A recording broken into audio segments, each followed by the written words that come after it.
Hey there, I'm Ryan Liberty, and in this video I'm going to answer the question, what is selective mutism?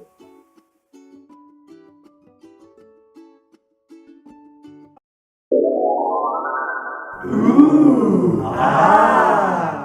Alright, now we're ready to answer that question. What is selective mutism? I'm going to get to that in a minute, but first I just have to say that what I'm discussing here in this video is not diagnostic criteria. It is not meant to be used to diagnose yourself or somebody else. Only a licensed professional is able to do that, so please don't use this information to do that. This is simply a quick little description of what selective mutism is to help you get some general idea to point you in the direction of whether or not you see this occurring in your life or in the life of a loved one.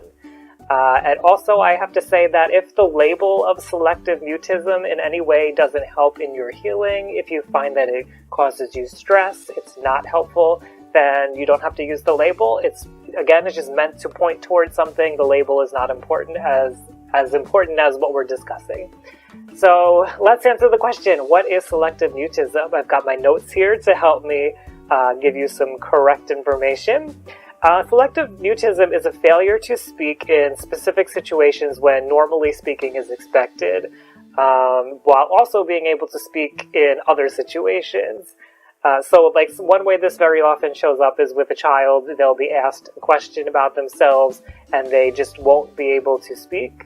But at home they have no problem speaking with their parents and with their siblings and friends. It's something that interferes with their education, or in the case of adults, because this can be children, adolescents, adults, it interferes with their occupation. So let's say they have to give a speech, maybe they need to report to somebody, or they're a teacher or somebody, and they just can't speak. And it's something that has to be going on for at least 1 month. So the only exclusion to that is if it's the first month of school. Sometimes that can be overwhelming, it can be stressful, and anxiety can swell up, and it can make it difficult for a child or anybody to speak. But selective mutism is a much more involved thing. It's not just the first month of school. It's something that is not just to be clear of what we're talking about, it's not something that you can attribute to a lack of knowledge with the language. So if you're like a foreigner in a new country and that causes you to kind of not speak, that may not be appropriate for selective mutism. So you got to just be a little bit discerning when we're talking about this. It is not something that can be better explained by a communication disorder. And it's not something that occurs exclusively as a result of autism, schizophrenia, or a psychotic disorder. So it's its own thing, selective mutism. It's something that's typically found in childhood, but it can continue on through adolescence and into adulthood. And it's very often linked together with social anxiety disorder, because that anxiety is what causes the shutdown of being able to speak. It's something that can be treated.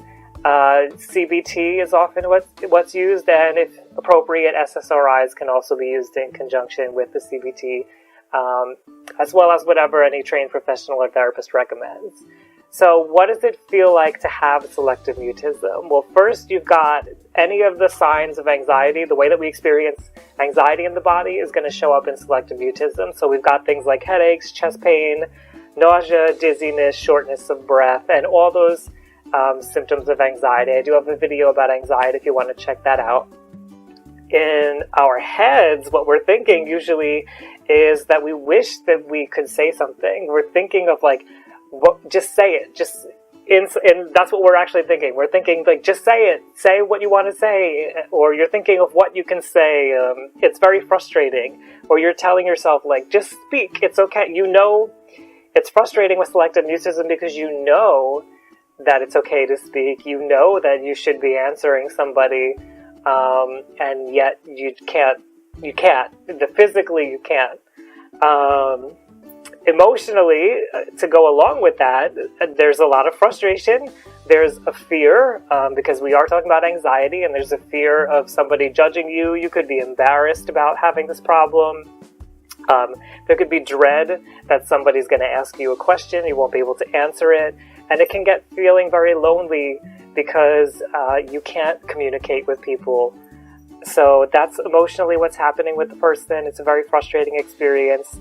and then behaviorally what's happening with us. So under normal circumstances, you wouldn't notice that anything is necessarily wrong here. But when you get into a situation with a stranger or somewhere where you're not comfortable, you're not able to speak. That's what selective mutism is. It's not something that you choose to do. It's just something that happens. So you'll often avoid situations in which you're expected to speak or people who want you to speak. You'll also avoid eye contact. You may give like a blank expression. You may open your mouth to speak but not be able to. And yet there's also some people who have this who are not so avoidant of those situations. I should say it's really about speaking. There are children, for example, who have this who have no problem getting around other kids and playing and having fun and socializing, but when it comes to the speaking part, it just doesn't happen.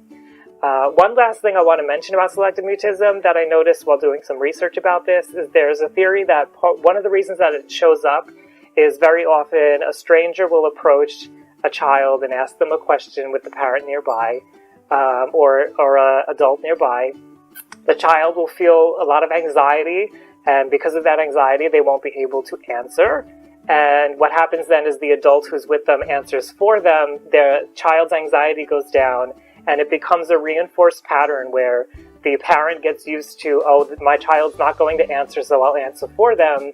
And the child learns over time to not have to deal with those uncomfortable, anxious feelings and not have to break through and be able to speak. So it becomes reinforced by the patterns of the parents and the adults around them. So it's just something to be aware of when we're talking about selective mutism. So I appreciate that you wanted to get to know more about this. If you have any questions or comments or just want to weigh in, please do so below. And thanks for joining me here in the video. Hey, it's Ryan Liberty. If you liked that video, please give it a thumbs up, share with a friend, and leave any questions or comments below because that would really help me out. If you find that you're stressed trying to achieve your goals, I have a free tool for you today that will help you get your goals done, so click to get that. And if you'd like to see the rest of my videos, click subscribe. As always, I want to remind you that your life matters. Nobody can question your worth. However it is that you're feeling, whatever it is that you're going through, it's okay, and you are loved. Thanks again for watching.